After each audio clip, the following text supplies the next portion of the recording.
Okay, folks, welcome back to the battle for Wesnoth. We're picking right up where we left off once again. That was the wrong button. At the Siege of Elensefar. We got about halfway through. We've got the enemy leader over here kind of running and hiding, which is great. And we're about to go try to isolate him, I think, because these units are about to take a whipping this turn. So first, let's make sure that we can successfully cut down the damage coming out of these guys enough to make this viable. So first we're going to light beam this skeleton real quick, because we can do that with no retaliation. We can do that very badly with no retaliation. That was, what was that? Really? Come on now. Alright, let's trade some hits. Wow. Our luck is not being any too hot if we look at our statistics right now. Yeah, we've taken half again more damage than we expected and inflicted a third less. So, not fantastic, but we can get through it. What we can do here is that skeleton has to go. So let's get Clubman to club this archer, if he can. Odds are pretty good, but not guaranteed. Okay, so we've got the archer gone. Excellent. Our mage is going to need to come over here and fireball that skeleton. Come on, one more. There we go. Good mage. Now, Conrad is going to have to get involved, because we've got that skeleton is too far away to have to worry about.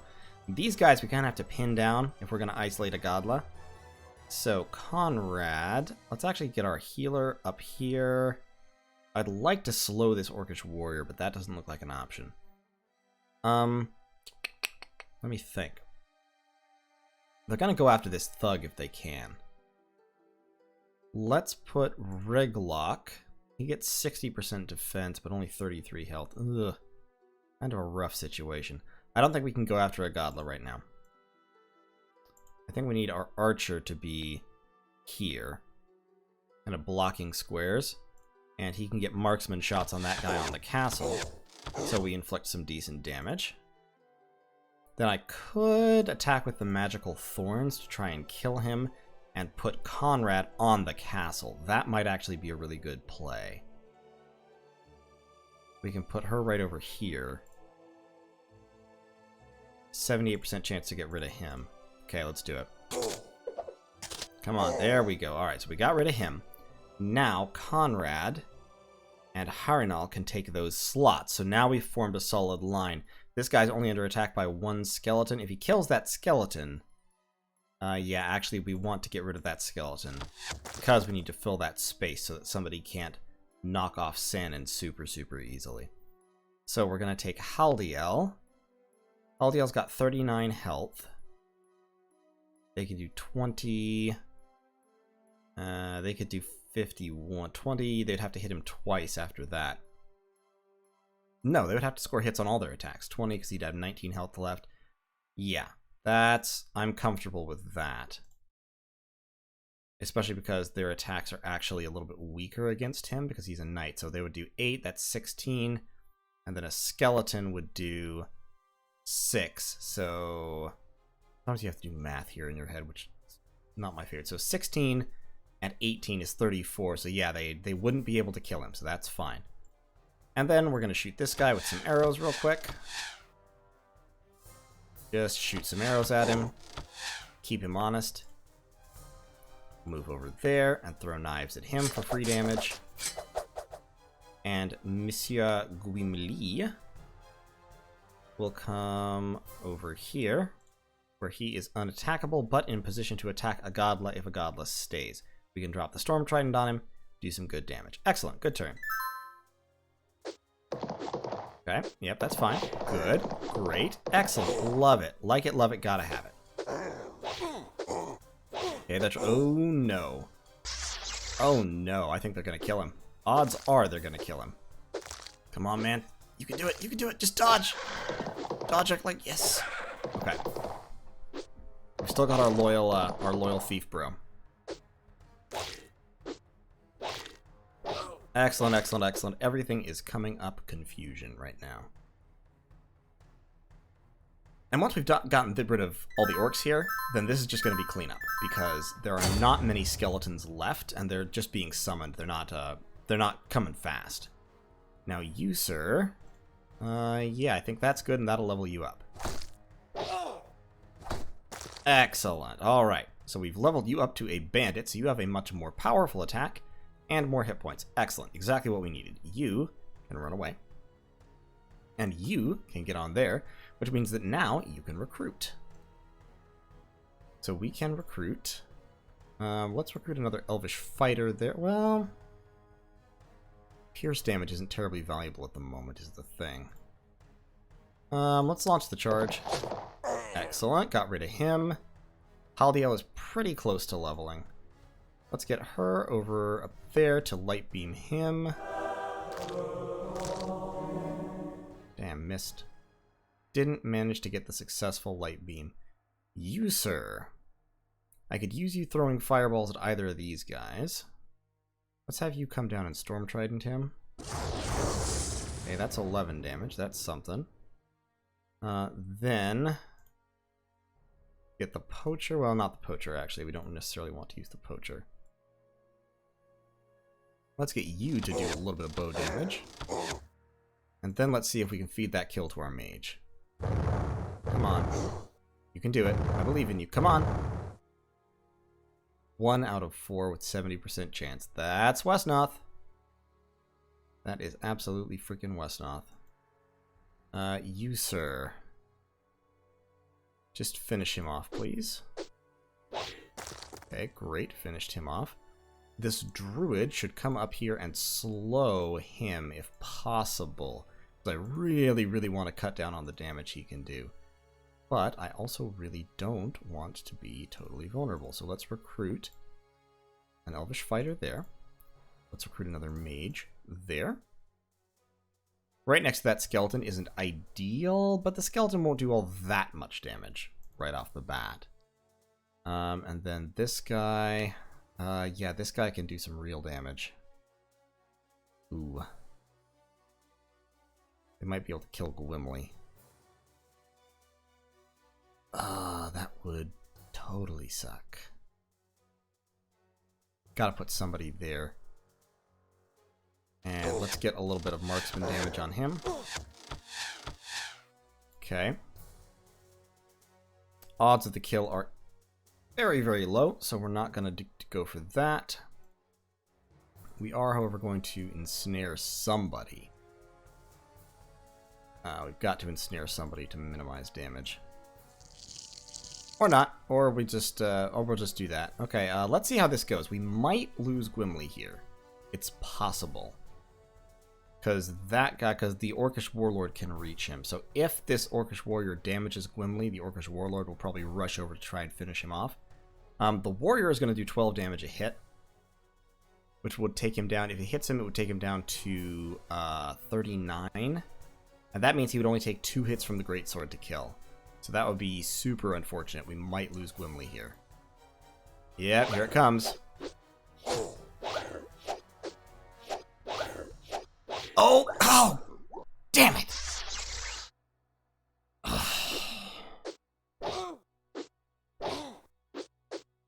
I'm pissed off about that.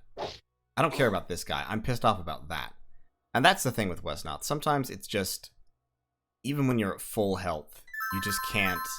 It doesn't really make a difference. Blast him with magic, please. Alright, come over here. Light beam him. I mean, we got our bandit, so that's something, but still, that's just freaking irritating. Okay, he's dead. Haldiel. Can Haldiel get the charge? Haldiel could get the kill on him. That would be fantastic. Great. Alright, so Haldiel's within 2 experience of leveling up. That's great. We'll get him leveled up to a Grand Knight or a Paladin or something, and he'll be very useful. Meanwhile... This Mermaid Priestess is the only leveled merman we've got. Well, no, we've got another leveled merman warrior.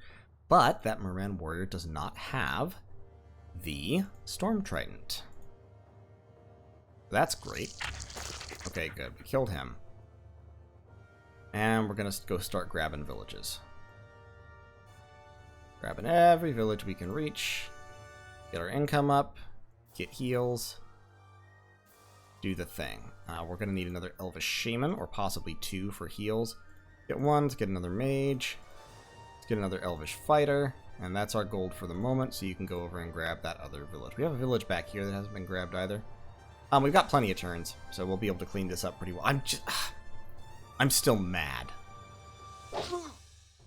Don't you even. Get out of here, skeleton. Nobody loves you. Nobody wants you here. You're a plague on society. You're the worst. I'm gonna send Haldiel to kill. Well, Haldiel can't quite kill you. I'm gonna send Haldiel to kill you after this elven lady hits you with magic. There, now Haldiel, go kill him. Okay, so now here we have one of our hard choices. At level 3, you can level up to either a paladin or a grand knight. A paladin heals, and his sword is arcane damage, so he's really good at dealing with the undead and ghosts. A grand knight is just incredibly freaking powerful and has a ton of hit points. A little bit slower, but his lance charge is ludicrous, and his longsword attack is very high damage. The paladin has more hits, less damage. I think I'm gonna go paladin for the support. My second knight that I level up, I'll go grand knight with, because having a grand knight or 2 is really valuable, but having a paladin is also really handy because he gives a little bit of healing effect, and of course he can also kill ghosts and skeletons and things with his arcane damage. You know, it's the same kind of damage as the light beam, so he's extra effective against skeletons as well. So that's what we're going to go for there. You, sir, you should come over there. You should go over and just shoot the skeleton, because you can do a little bit of damage with your bow. Actually, pretty reasonable damage, to be honest. And the mages need to push forward. The Elvish Shaman could get up here and slow him, because we're not going to be able to kill him this round. Great. And then we need to start pushing across the river. I'm going to send this guy actually back to grab that. Mage, Captain, Bandit can head across the river there. Conrad can come back this way. Reglock, finish healing up real quick, and we are going to recruit possibly another Mermaid Initiate for the impact damage. Nah, we'll recruit another, yeah, let's recruit another Elvish Fighter. You can never really have too many basic Elven units. They're pretty good. Alright.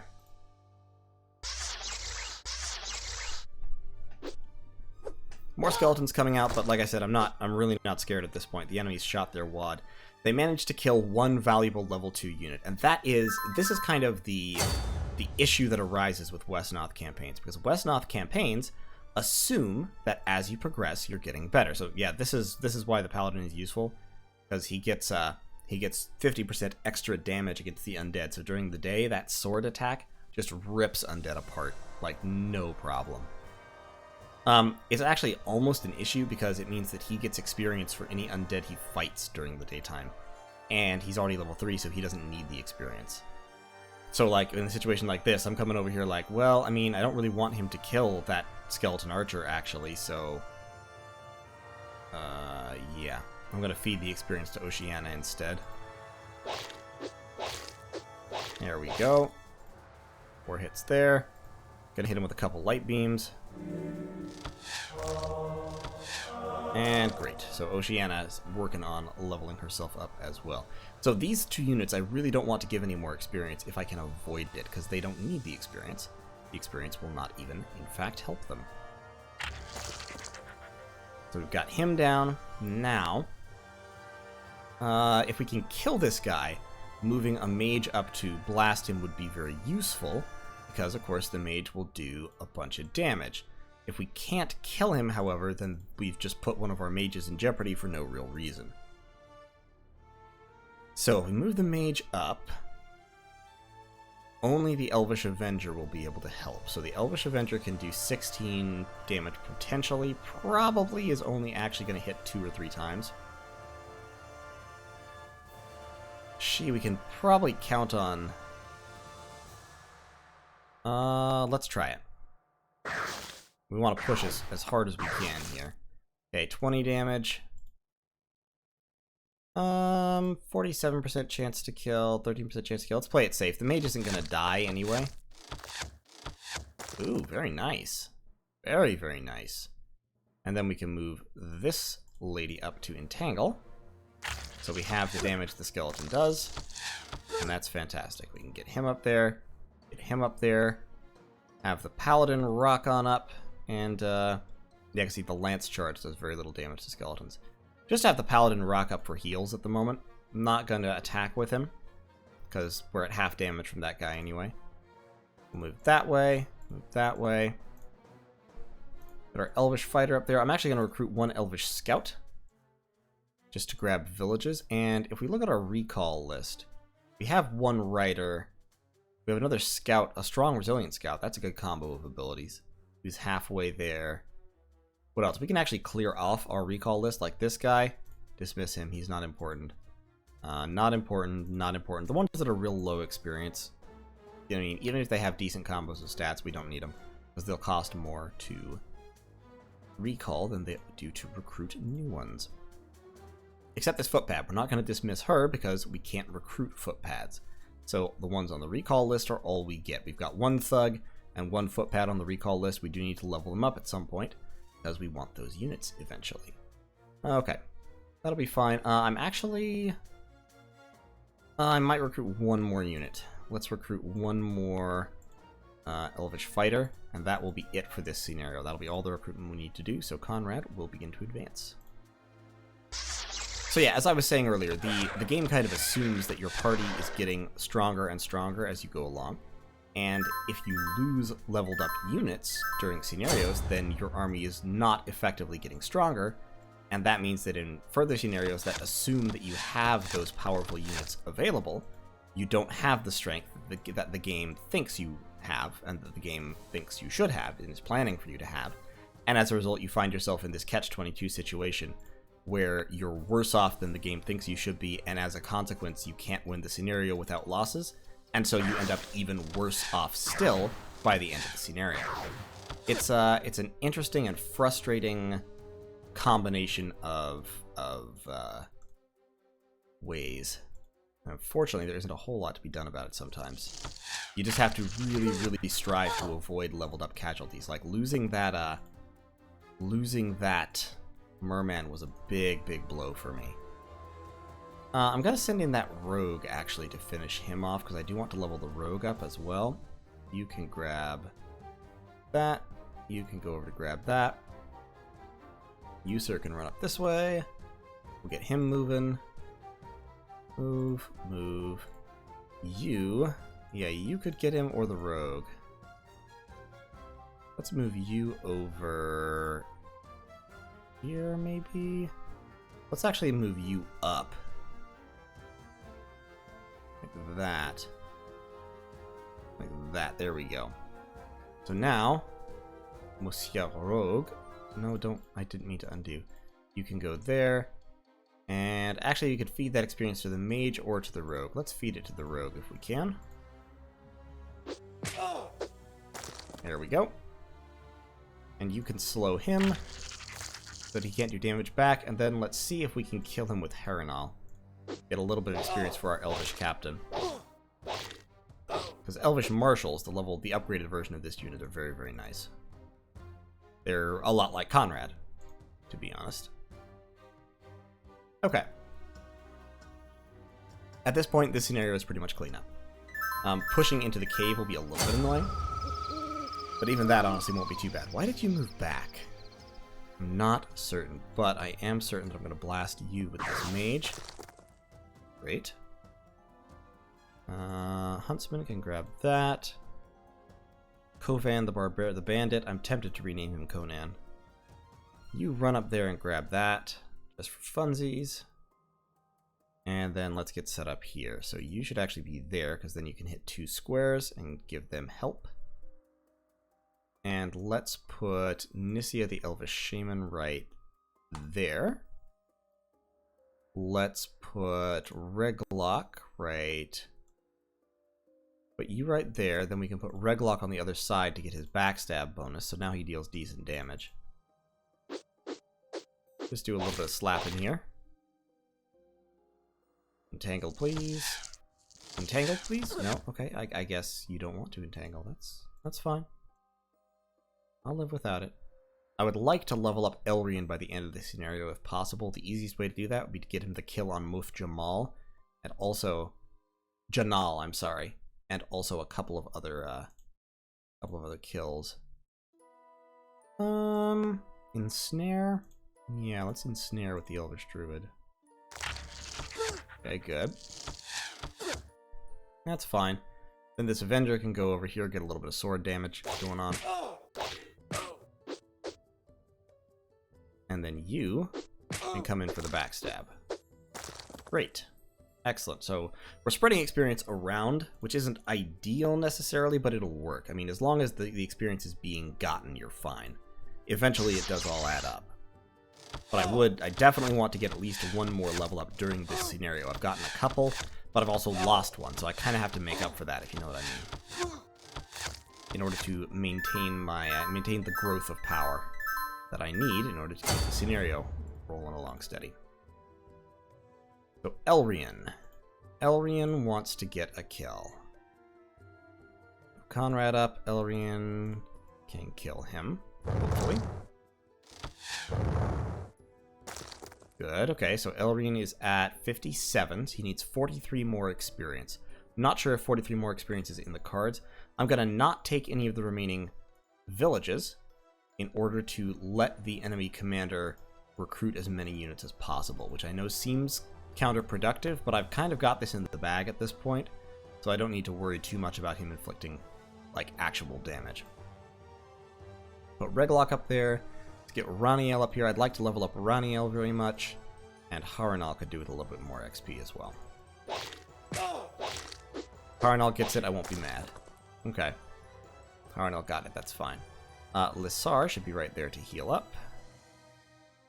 Healers do not stack, unfortunately. People only heal once per round, if I recall correctly. Now, pushing into the cave, of course, it will be like nighttime inside, so I'm going to have to be careful about taking damage, since the enemy will get their damage bonus.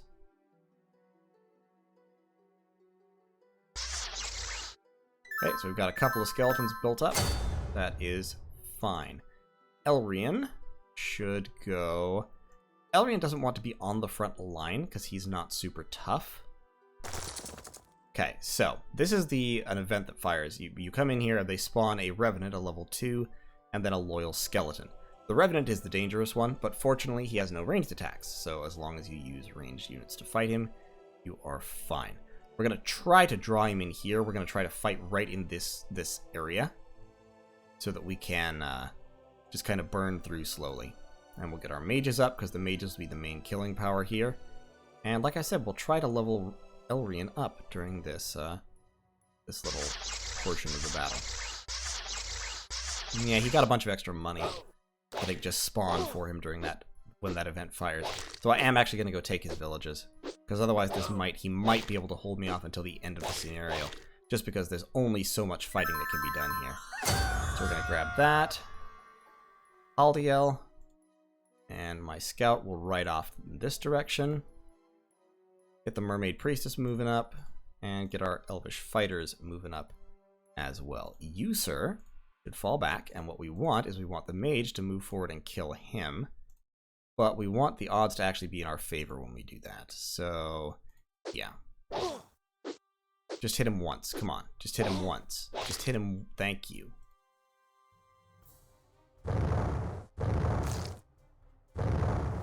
Okay, good. So another kill for the mage. And now we can put somebody in that square. We can put Reglock right here. It's only 50% defense. That's the thing. Caves lower defense incredibly hard.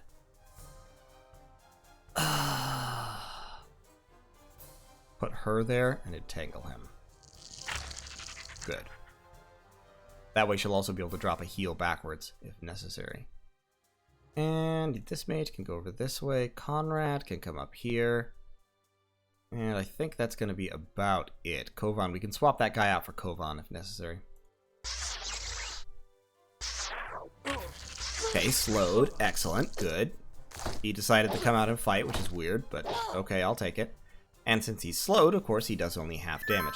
So if we can clear that space, we can get 2 guys on Muf Janal, and do some serious damage. Unfortunately, Elrian is one of the guys we would want on him, but for right now, Elrian is just standing here. So let's kill that skeleton. Now, this space gets attacked a lot. Like, it's going to get hammered hard. Putting Kovan there wouldn't be the worst thing in the world. And we could magic missile that guy. Let's get our paladin. What we don't want is to fight him in the mountains with melee. We want him to come down and fight us. Dalim. It's a little bit tricky. You need to put somebody there who's tough and has a lot of hit points. Especially because Mufjanal can do a ton of damage. We're going to try to entangle him. Probably going to lose her. Oh, no. Nope, we didn't lose her. Okay, so he's entangled. So he only does half damage now. Which means we've got a maximum of 42...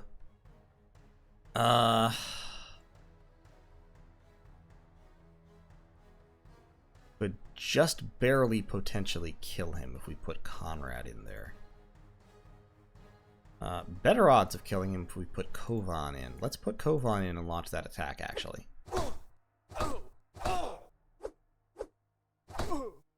Okay. Did some very, very good damage there. He'll probably retreat. Unfortunately, he'll probably retreat. And then the next skeleton will come down here and shank her. But that also means only 2 skeletons will attack Kovan. And Kovan is a melee beast, and so he'll be able to beat down skeletons pretty effectively. If we could get Elrian out of the way, I'd love to have Conrad here to give him that leadership buff. But that's not going to happen, so that's okay. Going to move him out, however, move her in, and move this mage over there as well. Now, I'm hoping that he doesn't actually... shit. Kovan might go down. Yeah, Kovan's going down. Shit!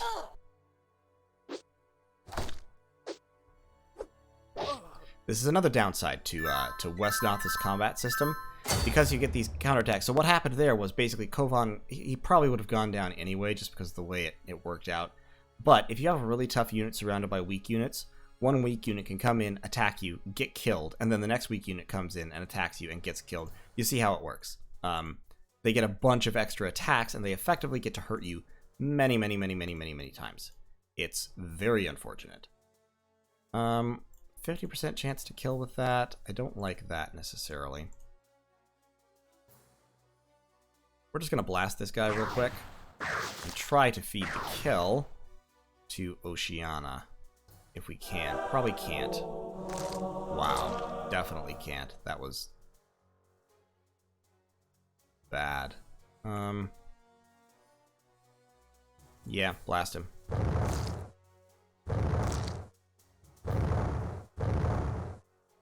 Good. Excellent. Now, could probably kill Mufjanal at the cost of taking a whole bunch of damage, but killing Mufjanal, I believe, ends the scenario. Yeah, my damage, I've been rolling consistently low during the scenario, which is very, very unfortunate. So, I'm just going to do that, I think. I'm going to move in Raniel to kill Mufjanal, and that should end the scenario. There we go. Yep, we've retaken the city. Okay. Great. And now I can recruit thieves. So we can recruit a chaotic unit. And here's Delphador. We've rescued the city. And where have you been? We've been meeting with Kalian, the Great Council of the Elves. This is Kalenz, who's come to offer us support. So we have Kalenz, the Elvish Lord, now. He'll stick with us. He's loyal. And he has a ranged arcane attack, Fairy Fire, which is very, very useful, as well as a good sword attack. And, of course, he can level up once. He's already level 2. He levels up to a level 3 Elvish High Lord. So we've captured the city.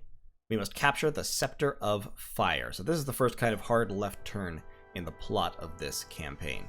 I mean, Conrad doesn't even know what the Scepter of Fire is, and neither do we. So it's an ancient artifact, and you can read this this background here, but basically, the dwarves up in the north built the Scepter of Fire.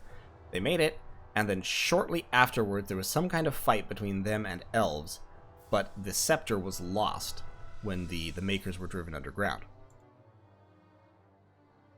And the Scepter of Fire is related to the throne. There's a long-standing proclamation that if you have the Scepter of Fire, you will become the king as long as you're a member of the royal family. So if we get the scepter, that gives us a certain amount of legitimacy that we don't currently have.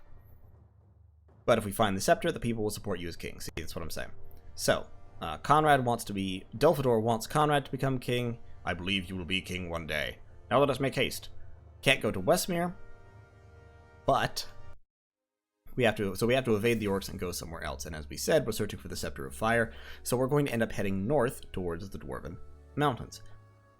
Excuse me, we got a ton of extra gold for finishing that early. Finishing this scenario early gives you a lot of money, and the bonus gold comes in very useful. This was a mediocre outcome to the scenario. I got some level ups, so I did some good business there, but I also lost a couple of leveled up units, including one that's irreplaceable, my leveled up bandit. So overall, I'll take it. I'm doing okay. I'm not doing as well as I would have liked.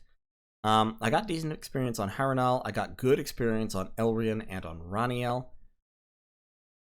But could have been better. I do have a Paladin, and Haldiel the Paladin will be extremely useful in scenarios to come. So, that's the end of today's episode of Wesnoth. Join me next time, and we will jump into the next scenario as we begin the search for the Scepter of Fire. Till then, take care.